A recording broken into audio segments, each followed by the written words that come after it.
So good morning, everyone. It's Monday morning. It's, I don't know, 20 minutes to 11. And it's a pretty nice day. It's still kind of hazy. Happy all the wildfires that we have. But other than that, it's pretty nice out here. It's a little on the warm side. It's about, I think, the high 80s to 90 degrees Fahrenheit, so low 30s for my European and British counterparts. And we're going to ride the Left Hand Canyon today. Left Hand Canyon is a favorite ride of mine. I've ridden this one quite frequently, and if you look back in some of my other videos, you'll see this ride crop up. I like this ride, and the thing is, this ride takes you up to Peak to Peak Highway, which can take you to either Estes Park or to Nederland. Many of you may not have heard of Nederland, but it's an interesting place to look up because there's a dead guy there, and they have a dead guy festival, I believe, every year.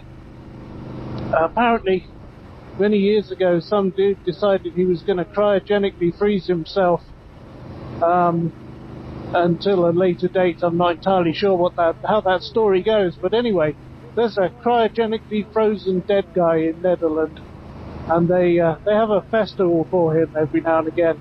Kind of an interesting little tidbit there.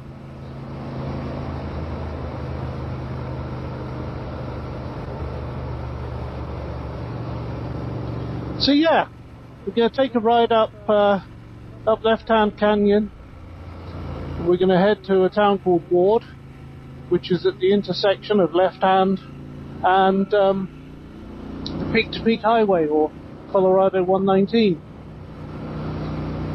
And there we're going to take a right, and that's going to take us to an intersection eventually where we can turn left and go to Estes Park, or we can turn right, bypass Estes Park and go directly to a town called Lyons, and from there back to home again.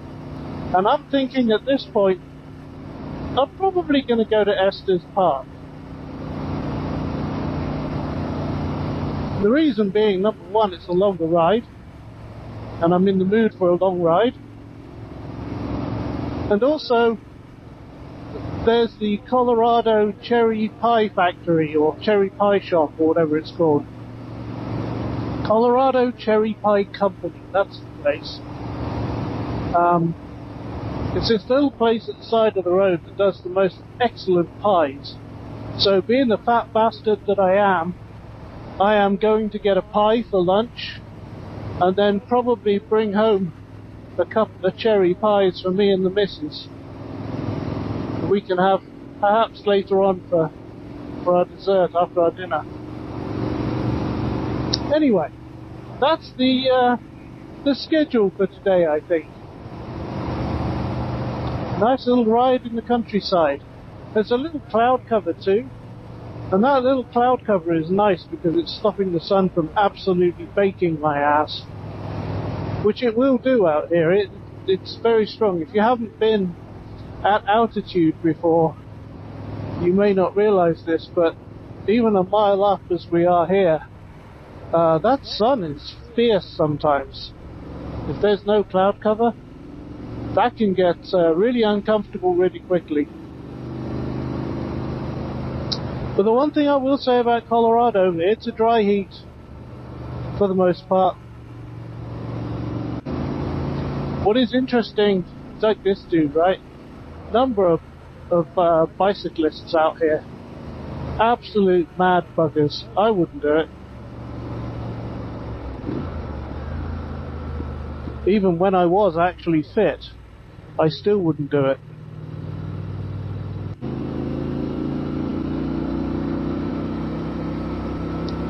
So I think I have a dilemma on my hands. You see, I talked about this in a previous video, but I made the mistake of going to a Moto Guzzi demo day. And I rode a V7, a Stelvio, and a V85 TT. I love the V85 TT. Really do. So, here's the thing. I bought the Yamaha XT250 to learn to ride off-road, which, you know, I've been doing. And I'm not interested in doing single track or anything like that. I just want to be able to safely navigate dirt roads, fire roads, things like that. There's quite a few dirt roads out here that I wouldn't take the Scrambler down. I know it's in the name, it says it's a Scrambler, but it really isn't. It's not a Scrambler at all. It's a street bike dressed up as a Scrambler, which is fine. I really like the aesthetic. But I need to learn how to navigate these roads properly. So I bought the XT, and I've been doing this off-road training and everything's grand, right?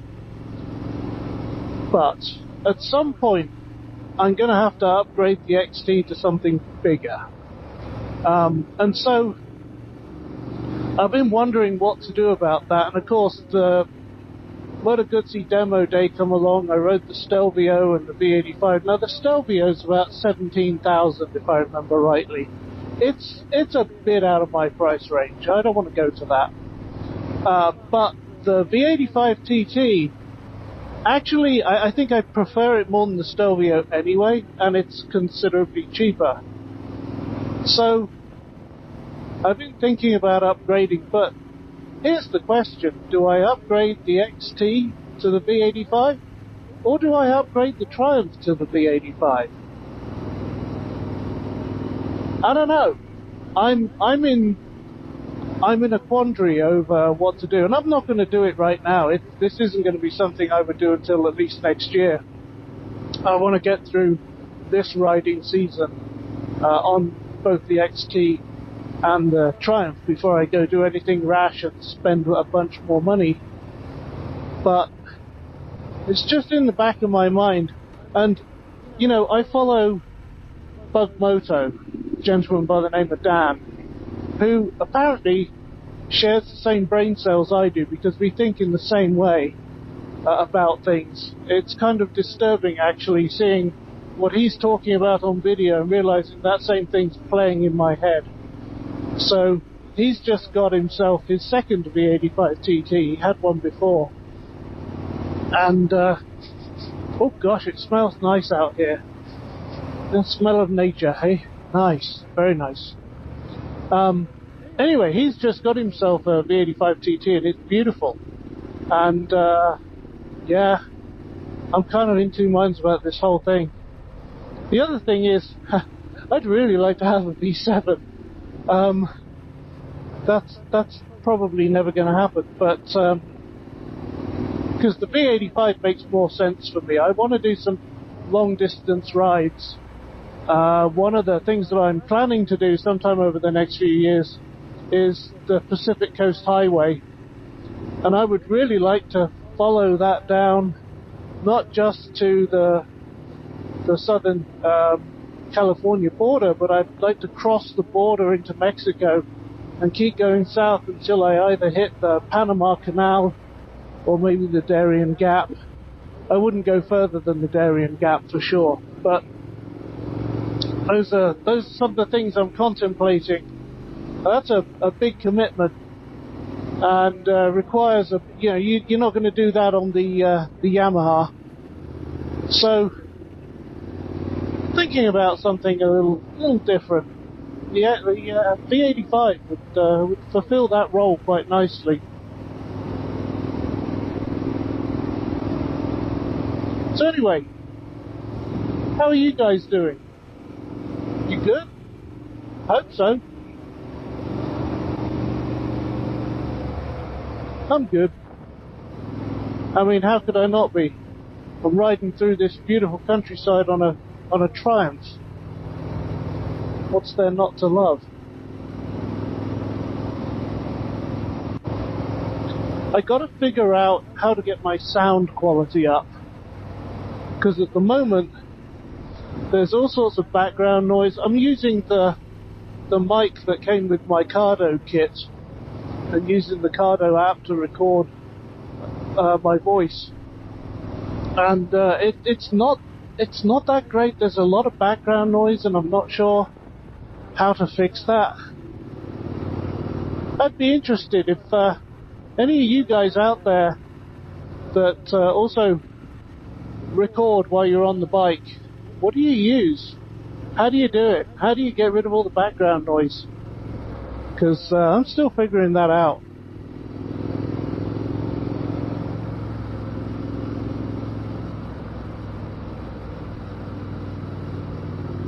So vlogging, I guess, is what this is. Vlogging, video blogging, appears to be my new hobby. And I'm enjoying it. I really am. I'm enjoying making my silly little videos. And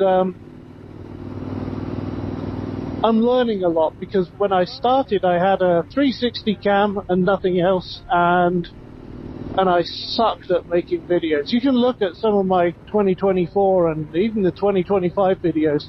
They kind of suck. They're not that great. And I'm learning as I go on how to edit and how to splice audio and video together in such a way that it makes coherent sense. There's another guy I follow, Forrest Johnson, Northbound ADV, and he talks about his way of visual storytelling. And that stuck with me, because it's like, well, what stories do I want to tell? For the most part, what I'm doing is just recording my rides, because, you know, when I'm old and in my senior years, well, I'm already in my senior years, but when I'm slowly sliding into my senility, oh, that's hard to say, slowly sliding into my senility, haha, nailed it. When that happens, I want people to be able to show me these videos and say, hey, that used to be you, that's what you did. And that's kind of neat. So, what kind of stories am I telling here? And honestly, I don't know. At the moment, I'm telling the story of how an old guy on a Triumph is going out for a nice ride for the day. So I have a friend called Bartek, and hopefully he's going to be watching this video at some point. If he does, hey Bartek, this is where we're going to be riding next time you come over here. By that time, I will probably have upgraded the XT to something bigger like the V85, so you'll be able to take the Triumph. I know how you like it. It's pretty nice to just ride through here.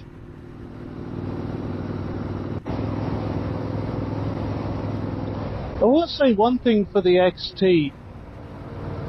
It's a really nice bopping round town bike. Just if I need to nip over to the doctor's office or nip down to one of the shops or something like that, it's real nice for that. It's nimble, relatively small, but it's tall enough that I can comfortably sit on it. It's like, we used to have a couple of Navis, Honda Navis, which, by the way, are awesome amounts of fun. They're little mini motos. They've got tiny little 12 and 13-inch wheels. Actually, I think the front wheel, I think, is a 12-inch wheel, and I think the rear wheel is a 10. They are tiny, like moped wheels.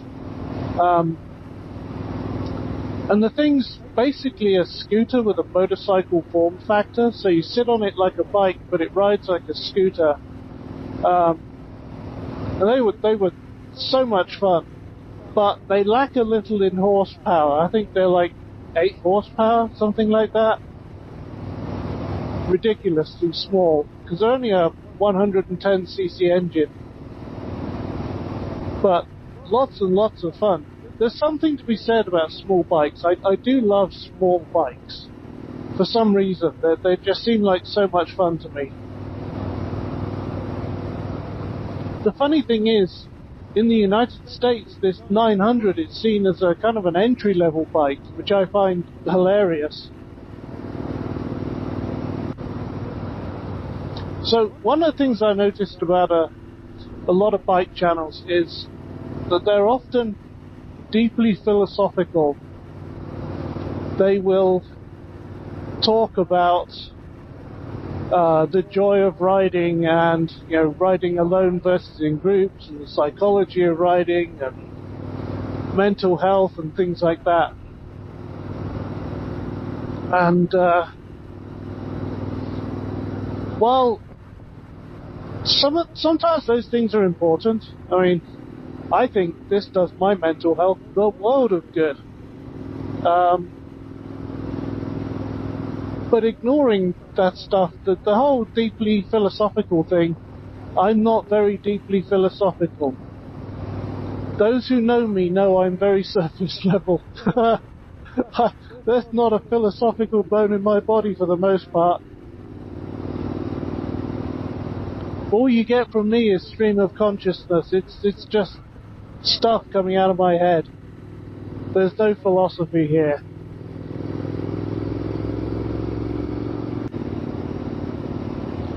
So now we're getting up there in altitude, I can start to feel the air temperature drop.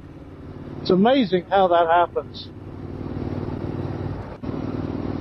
One of these days I'll get a microphone near the exhaust on this thing so I can capture that lovely, lovely exhaust sound. It's not exactly what I would call a deep rumble. It's not as deep as a Harley Davidson, for instance. But just that, I don't know if you can hear it. It's sounding great in my helmet, but I don't know if you guys, if it'll come out on the audio when I record it, or when I edit it.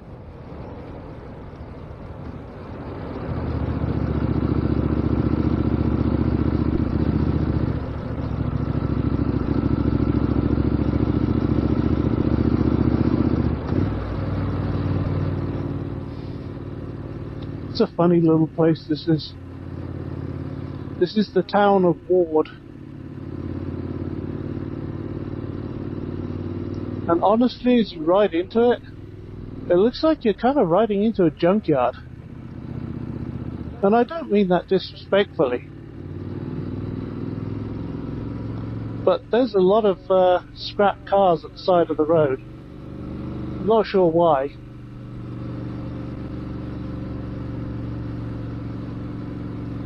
Now, a lot of the buildings look kind of run down too. And I love that roadside. Can you see that? Is that coming out? Might not come out. Somebody's made a fantastic road sign. It's clearly homemade because it's a piece of plywood painted.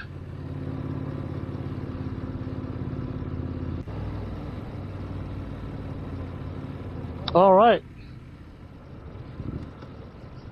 That, my friends, is Left Hand Canyon. Done.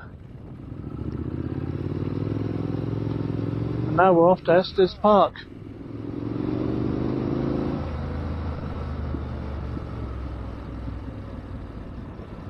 "35 miles. Let's fucking go." So, lunch today is going to be a ham and cheese hand pie from the Colorado Cherry Pie Company. Very nice. And in order not to upset my wife and to keep her happy, I got a couple of fruit pies to go. Alright, let's dig in.